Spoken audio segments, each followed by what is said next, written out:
प्यारे बच्चों, नमस्कार। बच्चों, आज हम होम साइंस विषय का अभ्यास 20 पढ़ेंगे।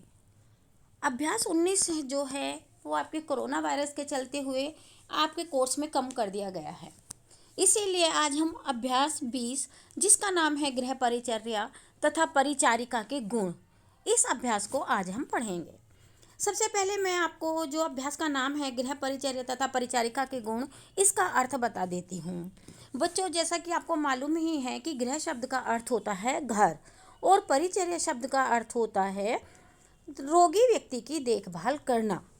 इस तरह से गृह परिचर्या शब्द का अर्थ हुआ घर पर रोगी व्यक्ति की देखभाल करना।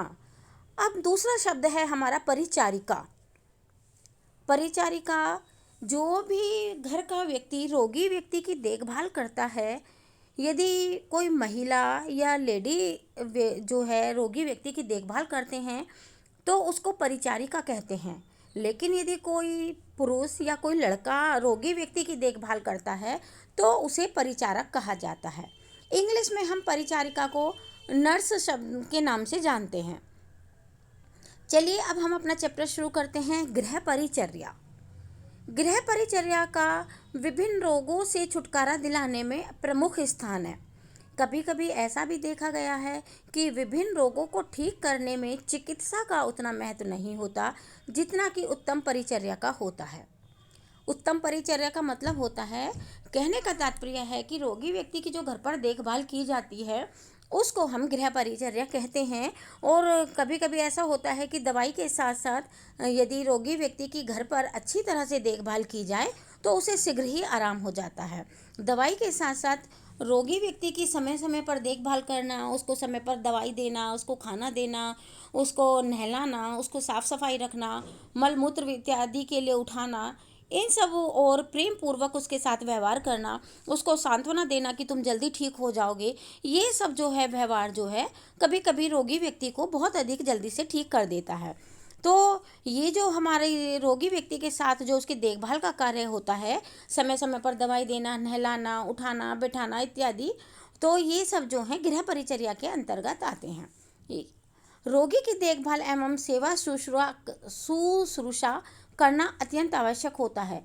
रोगी को स्वास्थ्य लाभ हो इसके लिए उसे पूर्ण आराम कराना होता है तथा उसे यह विश्वास दिलाना होता है कि वह शीघ्र ठीक हो जाएगा।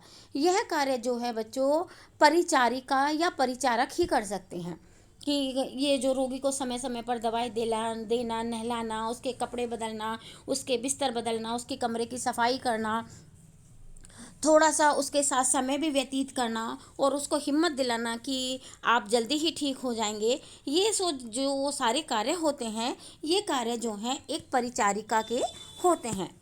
परिचारिका यदि महिला है तो परिचारिका, और यदि पुरुष व्यक्ति रोगी की देखभाल कर रहे हैं तो परिचारक के होते हैं। अब आता है कि गृह परिचर्या की परिभाषा एवं महत्व। रोग की अवस्था में दवा निर्धारण तथा अन्य मुख्य कार्य चिकित्सक द्वारा किए जाते हैं। चिकित्सक यानी कि डॉक्टर के द्वारा यदि कोई व्यक्ति बीमार है तो उसको कौन सी दवा देनी है, यह कार्य जो है डॉक्टर का होता है।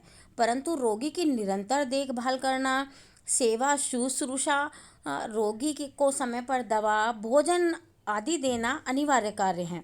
रोगी को मलमूत्र के लिए उठाना, उसे नहलाना, कपड़े बदलवाना आदि सभी कार्य रोगी की परिचर्या कहलाती है।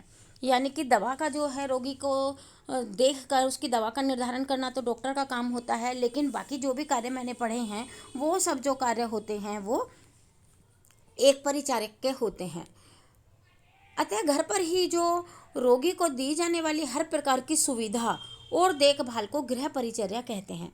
इस प्रकार से हम कह सकते हैं कि घर पर ही जो रोगी की देखभाल की जाती है या उसको हर प्रकार की जो सुविधा दी जाती है, उसको आराम दिया जाता है, उसको प्रेम और सौहार्द का वातावरण दिया जाता है, इसको ही हम गृह परिचर्या कहते हैं।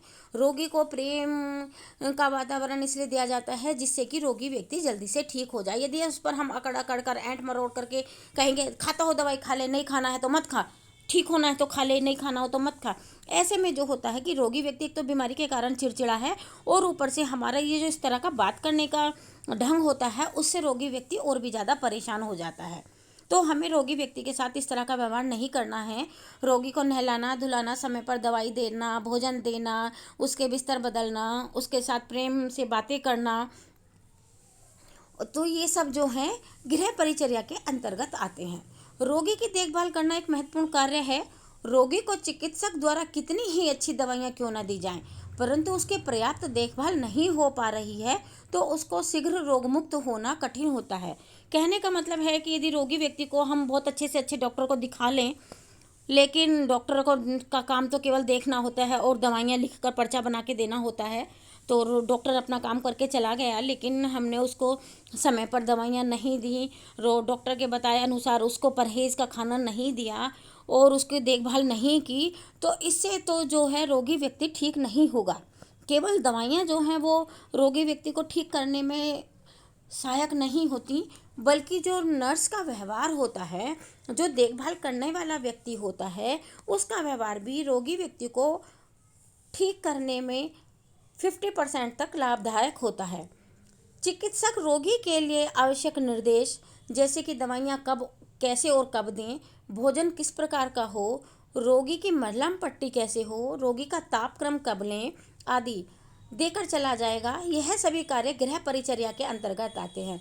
यानी कि डॉक्टर तो आकर देखकर, जो भी नर्स ने रिकॉर्ड एक चार्ट बनाया है रोगी के व्यक्ति के बारे में, उसको देखकर उसके अनुसार दवाइयों का निर्धारण करके टेम्परेचर वगैरह लेकर रोगी से उसकी दवा तबीयत के बारे में जानकर चला जाएगा, लेकिन बाद में जो भी समस्त कार्य करने होते हैं वो परिचारिका के होते हैं। इन सभी सुविधाओं को रोगी को प्रदान करना आवश्यक है, क्योंकि रोग से मुक्ति दिलाने में इनका पूर्ण योगदान है। कभी कभी देखा गया है कि रोगी की देखभाल न होने से रोग ठीक होने की बजाय और बढ़ जाता है। दवाइयाँ आकर रखी गई हैं, रोगी व्यक्ति की स्थिति उठने लायक नहीं है, तो क्या वे दवाइयाँ बच्चों अपने आप उठकर आकर चली जाएंगी रोगी के व्यक्ति के मुंह में? नहीं, रोगी व्यक्ति को दवाइयाँ भी देनी है और साथ में ये भी ध्यान रखना है कि कौन सी दवाई किस समय पर देनी है। साथ में कि वो उसे गर्म पानी से देनी है, ताज़े पानी से देनी है, दूध से देनी है, चाय से देनी है, इत्यादि सभी बातों का तो ध्यान रखना पड़ता है। कई प्रकार के रोगों का उपचार तो घर पर ही किया जा सकता है। ऐसा ही घर ही एक ऐसा स्थान है जहाँ रोगी को हर प्रकार की सुख सुविधा, विश्राम और सुरक्षा की भावना मिल सकती है। रोगी की दशा में सुधार करने में घर के पर्यावरण का बड़ा योगदान होता है। यानी कि बच्चों, जब व्यक्ति बीमार होता है तो बीमारी की हालत में तो उसे एडमिट करना ही पड़ता है, उसको हॉस्पिटल में रखना ही पड़ता है, लेकिन यदि उसे थोड़ा आराम मिल जाए और डॉक्टर कहे कि इन्हें घर ले जाओ, तो जो है घर पर आकर भी रोगी व्यक्ति जो है बड़ा सुकून महसूस करता है, क्योंकि अपना घर अपना ही होता है। एक हॉस्पिटल का तो वातावरण ही जो है बड़ा अजीब सा होता है। रोगी व्यक्ति के मन में हर वक्त बीमार व्यक्तियों को देखते रहना, उनसे ही उसका संपर्क होता है, जिससे कि रोगी व्यक्ति के मन में और ज़्यादा बेचैनी हो जाती है। घर का वातावरण जो होता है बच्चों, अपना घर, एक तो अपनेपन की भावना भी होती है घर के साथ, और घर का वातावरण जो है जिसमें कि हम रहे हैं, पले बड़े हैं, वो बड़ा आरामदायक होता है। तो इससे जो है रोगी व्यक्ति दवाइयों के साथ साथ यदि घर का वातावरण मिल जाए, प्रेमपूर्ण वातावरण मिल जाए, तो रोगी व्यक्ति जल्दी ठीक हो जाता है। प्रत्येक किशोरी एवं किशोर को गृह परिचर्या के साधारण नियमों की जानकारी होनी चाहिए। किशोरी एवं किशोर यानी कि यंग लड़की और लड़के को गृह परिचर्या यानी कि घर पर रोगी व्यक्ति की देखभाल कैसे करनी है, इनके नियमों की जानकारी होनी चाहिए। इसके लिए उन्हें परिचर्या नियमों, सिद्धांतों, अन्य तरीकों की शिक्षा दी जानी चाहिए, जिससे भविष्य में इस प्रकार की शिक्षा का वे उपयोग कर सकते हैं। अब आता है गृह परिचारिका का अर्थ। गृह परिचारिका का बच्चों, जैसा कि मैंने ऊपर भी बताया जब चैप्टर का नाम पढ़ा था मैंने, कि जो भी व्यक्ति है, चाहे वो महिला है, चाहे वो पुरुष है, लड़का है या लड़की है, जो भी रोगी व्यक्ति की देखभाल घर पर करते हैं, उनको हम गृह परिचारिका या गृह परिचारक कहते हैं। सामान्य रूप से घर पर रहने वाले रोगी अथवा दुर्घटनाग्रस्त व्यक्ति की व्यवस्थित ढंग से सेवा शुश्रूषा करने वाली महिला को गृह परिचारिका कहा जाता है। यानी कि जो भी महिला रोगी व्यक्ति की घर पर देखभाल करती है, उसको गृह परिचारिका कहा जाता है। यह अनिवार्य नहीं है कि घर पर रहने वाले रोगी की परिचर्या का कार्य अनिवार्य रूप से किसी महिला द्वारा ही किया जाए। यह दायित्व किसी पुरुष द्वारा भी निभाया जा सकता है। इस स्थिति में रोगी की परिचर्या करने वाले पुरुष को गृह परिचारक कहा जाएगा। कहने का मतलब ये है कि यदि रोगी व्यक्ति की देखभाल घर पर कोई महिला कर रही है तो उसको गृह परिचारिका कहेंगे, और लेकिन यदि रोगी व्यक्ति की देखभाल घर पर कोई पुरुष कर रहा है तो उसको गृह परिचारक कहा जाएगा। यद्यपि उसके कार्य एवं दायित्व भी गृह परिचारिका के समान ही होते हैं, केवल बच्चों नाम का ही अंतर होता है गृह परिचारिका और गृह परिचारक, लेकिन काम जो हैं चाहे वो महिला करे रोगी व्यक्ति के, चाहे वो पुरुष करे, कार्य जो हैं वो समान होते हैं, उनमें कोई अंतर नहीं होता। गृह परिचारिका का विशेष महत्व होता है, उसका कार्य विशेष दायित्वपूर्ण होता है। गृह परिचारिका जहाँ एक और रोगी गृह परिचारिका जहाँ एक और रोगी को हर प्रकार से आवश्यक सहायता प्रदान करती है, वहीं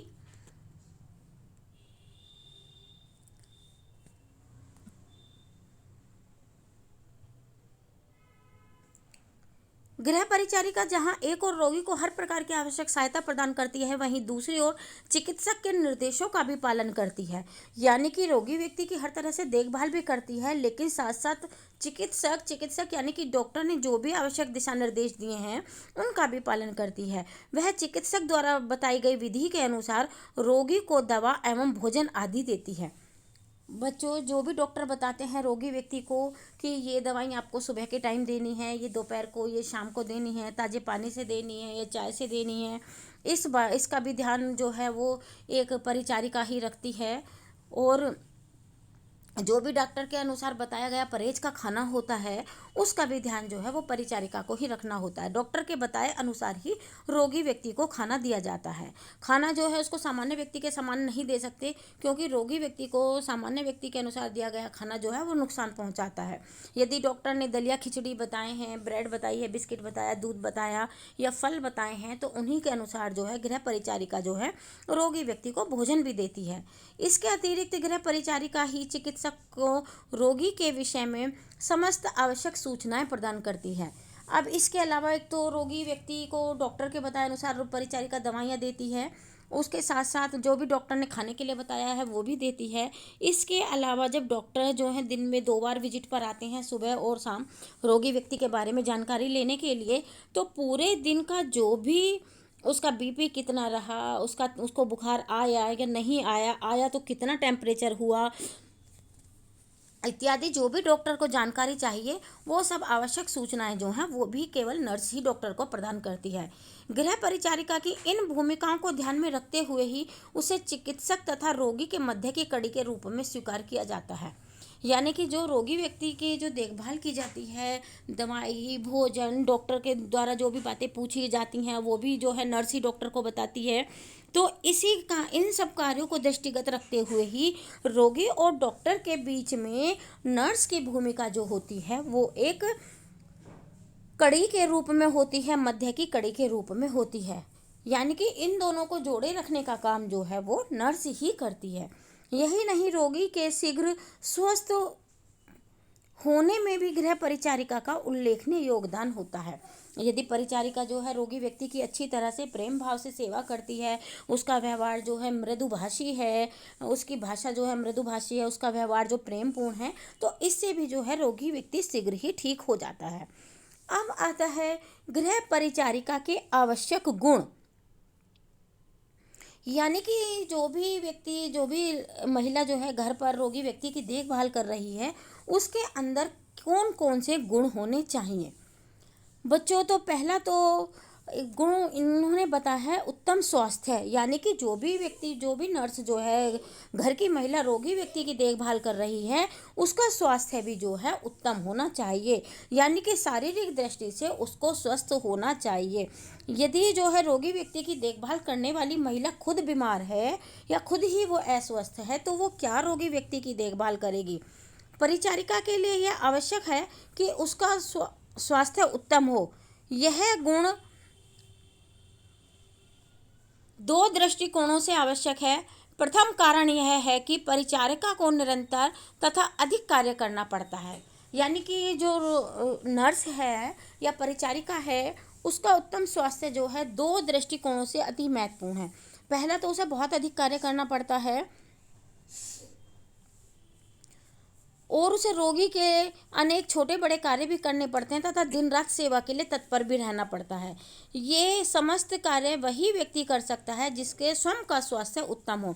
दुर्बल स्वास्थ्य वाला व्यक्ति इतने सारे कार्य नहीं कर पाता।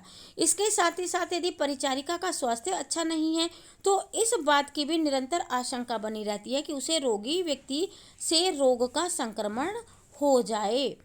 यानी कि पहला तो उत्तम स्वास्थ्य इस दृष्टिकोण से भी आवश्यक है कि जिससे कि वह डबल काम कर सके। रोगी व्यक्ति का दिन रात की सेवा करनी होती है बच्चों। यदि रोगी व्यक्ति की देखभाल करने वाली ही महिला जो है या पुरुष जो है अस्वस्थ हैं तो वो क्या रोगी व्यक्ति की देखभाल करेंगे। पहला तो यह है कि वो अपनी ही देखभाल कर लें, उसके बाद ही वो रोगी व्यक्ति की देखभाल करेंगे। दूसरा ये है कि यदि देखभाल करने वाला खुद व्यक्ति जो है अस्वस्थ है तो उसको कहीं डर बना रहता है कि कहीं उसे रोगी व्यक्ति के संपर्क में आने पर संक्रमण ना हो जाए, यानी कि वो भी बीमार ना हो जाए। यदि परिचारिका स्वयं किसी संक्रामक रोग से ग्रस्त है तो उस स्थिति में रोगी व्यक्ति को भी संक्रमण होने की प्रबल आशंका रहती है। यदि परिचारिका जो है किसी संक्रामक रोग से ग्रस्त है तो इसमें यह डर बना रहता है, क्योंकि संक्रामक रोग तो बच्चों एक दूसरे से दूसरे को फैलते हैं और यदि रोगी व्यक्ति के संपर्क में ऐसी परिचारिका आ गई तो उसका भी ये हमेशा डर बना रहेगा कि उससे संक्रामक रोग कहीं दूसरे रोगी व्यक्ति को ना हो जाए। अब दूसरा गुण आता है परिचारिका का मधुर स्वभाव। मधुर स्वभाव का मतलब है कि गृह परिचारिका का स्वभाव मधुर तथा हंसमुख होना चाहिए। रोगी या दुर्घटनाग्रस्त व्यक्ति के स्वभाव एवं व्यवहार में कुछ चिड़चिड़ाहट एवं कटुता आ जाती है। ऐसी स्थिति में मधुर स्वभाव वाली परिचारिका ही उसके साथ आवश्यक समायोजन कर सकती है। हंसमुख स्वभाव वाली परिचारिका रोगी को दवा पिला सकती है तथा नियंत्रित आहार आदि भी खिला सकती है। अनेक बार रोगी व्यक्ति दवा न पीने अथवा अन्य आवश्यक कार्य भी न करने की जिद पकड़ लेता है। ऐसे में मधुर स्वभाव वाली परिचारिका ही अपने उद्देश्य में सफल हो पाती है। बच्चों, मधुर स्वभाव का मतलब है प्रेमपूर्ण व्यवहार। यानी कि यदि जो है रोगी व्यक्ति की देखभाल करने वाली परिचारिका का स्वभाव मधुर है, मीठा है, व्यवहार अच्छा है, तो वो ही जो है रोगी व्यक्ति से बहुत सारे काम कराने में सफल हो जाती है। जैसे कि रोगी व्यक्ति तो चिड़चिड़े होते ही हैं बीमारी के कारण, वो अनेक बार ऐसी हरकतें करते हैं जिसकी कि हमें उम्मीद भी नहीं होती। जैसे कि दवा नहीं पीनी है, दवा कड़वी है, हमें नहीं पीनी है, नींद आ रही है, अब हमें सोने दो, टाइम का ध्यान नहीं रखते, या हमें जो है रोगी का आहार भी नहीं खाना है, उनको अच्छा सा खाना खाना है, चटपटा सा, तला भुना सा।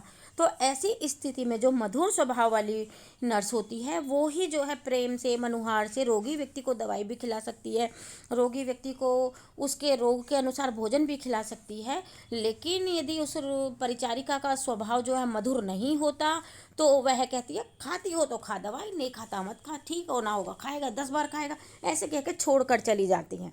तो ऐसे में क्या होगा, रोगी व्यक्ति जो है वो ठीक होने की बजाय, क्योंकि वो दवा नहीं खाएगा अपने आप तो, लेकिन नहीं खाएगा और वो अधिक बीमार हो जाएगा। उसके बाद आता है सहानुभूति। परिचारिका का तीसरा महत्वपूर्ण गुण है सहानुभूति। पहला गुण था उत्तम स्वास्थ्य, यानी कि जो भी रोगी व्यक्ति की देखभाल कर रहा है उसका स्वास्थ्य उत्तम होना चाहिए, यानी कि उसको बीमार खुद नहीं होना है। दूसरा मधुर स्वभाव, और तीसरा है सहानुभूति। गृह परिचारिका को सहानुभूति में भी होना चाहिए। सहानुभूति में एक ऐसा गुण है जिसके वशीभूत व्यक्ति अन्य व्यक्ति के कष्ट एवं परेशानी से प्रभावित होता है तथा उसके निवारण के लिए उपाय करता है। सहानुभूति रखने वाली परिचारिका रोगी की सेवा शुश्रूषा करने के लिए हर समय तत्पर रहती है। सहानुभूति का मतलब है एक तरह का लगाव। यदि रोगी व्यक्ति को, परिचारिका को रोगी व्यक्ति से सहानुभूति होगी, लगाव होगा, तो वो जो है रोगी व्यक्ति की अच्छी तरह से देखभाल करेगी तो उसका परिणाम ये होगा कि रोगी व्यक्ति जो है वो शीघ्र ही ठीक हो जाएगा। लेकिन यदि किसी को रोगी व्यक्ति से सहानुभूति नहीं है तो वह उससे अच्छा व्यवहार नहीं करेगी, तो ऐसे में रोगी व्यक्ति जो है शीघ्र ही ठीक नहीं हो पाएगा। अब आता है बच्चों चौथा गुण जो है परिचारिका का, वो है सहनशीलता। सहनशीलता, कई बार जो है रोगी व्यक्ति बीमारी के वशीभूत चिड़चिड़ा हो जाता है और बड़ा कटुतापूर्ण व्यवहार करता है, तो ऐसे में जो है नर्स के अंदर जो है, नर्स यानी कि परिचारिका के अंदर उसके व्यवहार को सहन करने की क्षमता होनी चाहिए।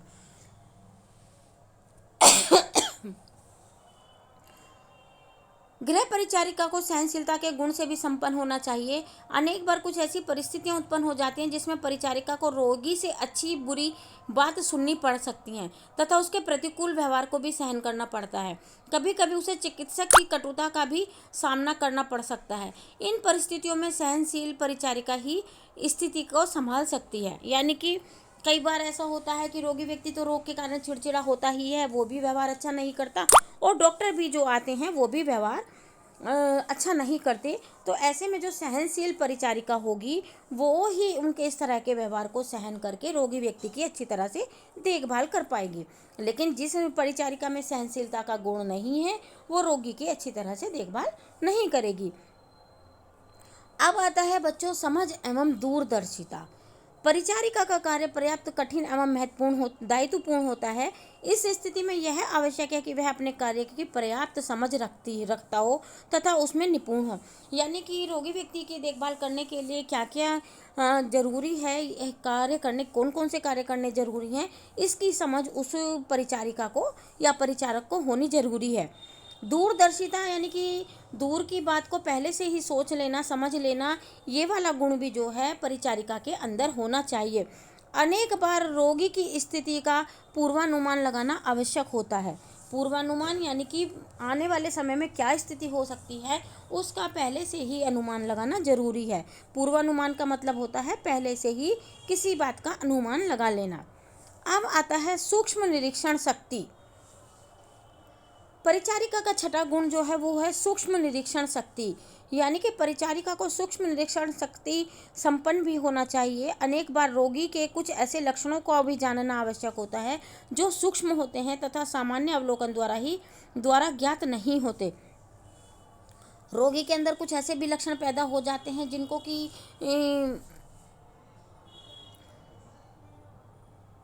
जो कि बहुत छोटे होते हैं और सामान्य अवलोकन द्वारा ज्ञात नहीं हो पाते। अतः सूक्ष्म निरीक्षण कर सकने वाली परिचारिका ही रोगी के ऐसे समस्त लक्षणों तथा लक्षणों में होने वाले परिवर्तनों को जान पाती है। अब आता है सफाई के प्रति जागरूकता। एक परिचारिका का सातवां गुण बताया है कि सफाई के प्रति जागरूक होना चाहिए। बच्चों एक तो गंदगी जो है वो बीमारी फैलाने में महत्वपूर्ण भूमिका निभाती ही है, लेकिन यदि जो रोगी व्यक्ति की देखभाल करने वाली परिचारिका है वो सफाई के प्रति अवेयर नहीं है तो रोगी व्यक्ति जो है गंदगी के वातावरण में रहकर और अधिक रोगों से ग्रस्त हो जाएगा। तो जो परिचारिका है उसको खुद की भी सफाई रखनी है और जहाँ पर रोगी व्यक्ति लेटा हुआ है या जिस कमरे में उसको रखा गया उसकी भी सफाई रखनी है, साथ ही रोगी व्यक्ति की भी सफाई रखनी है। इन तीनों के प्रति सफाई जो रखने से ही रोगी व्यक्ति जो है अधिक जल्दी से जल्दी जो है ठीक हो जाएगा। अब आता है उत्तम स्मरण शक्ति।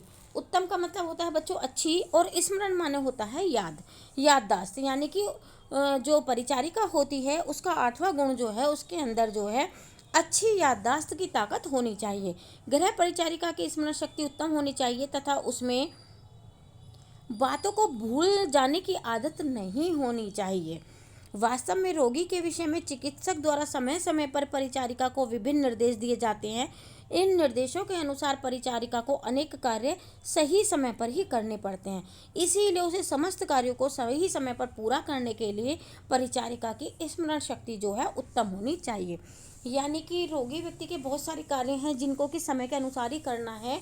उन कार्यों को समय के अनुसार याद रखने की ताकत जो है परिचारिका के अंदर होनी चाहिए। और वो याद रखने की ताकत कैसे आएगी बच्चों, जब परिचारिका की स्मरण शक्ति जो है वो मजबूत होगी। स्मरण शक्ति का मतलब है याद रखने वाली ताकत, वो मजबूत होगी तो वह रोगी व्यक्ति के सभी काम समयानुसार और सही तरीके से करेगी, जिससे कि रोगी व्यक्ति को शीघ्र ही आराम मिल जाएगा। अब आता है बच्चों आज्ञा पालक तथा कर्तव्य परायणता। एक परिचारिका का नवा गुण जो है आज्ञा पालक, यानी कि आज्ञा का पालन करने वाला। जो भी डॉक्टर ने रोगी व्यक्ति के बारे में उनको बताया है उनका समय पर पालन करना चाहिए का गुण जो है वो परिचारिका के अंदर होना चाहिए। परिचारिका को आज्ञाकारी भी होना चाहिए। उसे चिकित्सक द्वारा दिए गए निर्देशों को अनिवार्य रूप से पालन करना चाहिए। आज्ञा पालक का मतलब यह है कि जो भी डॉक्टर ने दिशा निर्देश दिए हैं या जिस तरह से रोगी व्यक्ति की देखभाल करने के लिए बताया है, उन दिए गए निर्देशों का पालन करना जो है परिचारिका का महत्वपूर्ण कर्तव्य होता है। लेकिन यदि कोई परिचारिका है, ये तो कहता ही रहता है डॉक्टर आएगा, ये तो विजिट पे आएगा, तो इसका तो काम ही है ऐसे करो और ऐसे करो, हमें तो नहीं करना। यदि वो परिचारिका ये वाली बातें रखती हैं, आज्ञा पालक नहीं होती, तो रोगी व्यक्ति के ठीक होने में बच्चों कठिनाई आती है। इसीलिए एक परिचारिका में आज्ञा पालक का गुण जरूर होना चाहिए, और कर्तव्य परायणता यानी कि जो उसके अपने रोगी के प्रति कर्तव्य हैं उनका भी उसको पालन करना चाहिए। या डॉक्टर विजिट पे आते हैं, चिकित्सक के प्रति उसके जो भी कर्तव्य हैं उनका भी उसे समय पर पालन करना चाहिए। अब आता है 10वां गुण, रोगों एवं उपचार संबंधी सामान्य पहलुओं का जानकार। भले ही परिचारिका को रोगी का उपचार नहीं करना होता, परंतु उसके लिए यह आवश्यक है उसे रोगी के विषय में प्राथमिक ज्ञान अवश्य हो। बच्चों, ये तो सबको पता है कि रोगी व्यक्ति की जो देखभाल की चिकित्सा करने का काम तो डॉक्टर ही करता है, लेकिन जो है रोगी व्यक्ति के रोग के बारे में साधारण सी जानकारी जो है, सामान्य पहलुओं की जानकारी जो है वो परिचारिका को भी होनी चाहिए। उसे रोगों के विषय में प्राथमिक ज्ञान अवश्य हो। इस प्रकार का समुचित ज्ञान होने की स्थिति में वह रोगी द्वारा कुछ लक्षण प्रकट करने पर ही उन लक्षणों से संबंधित आकस्मिक रोग का अनुमान लगा सकती है। इसके अतिरिक्त रोगी की स्थिति के बिगड़ने अथवा सुधरने का भी उसे आभास होना चाहिए कि इसके अतिरिक्त रोगी की स्थिति के बिगड़ने अथवा सुधरने का भी उसे आभास होना चाहिए।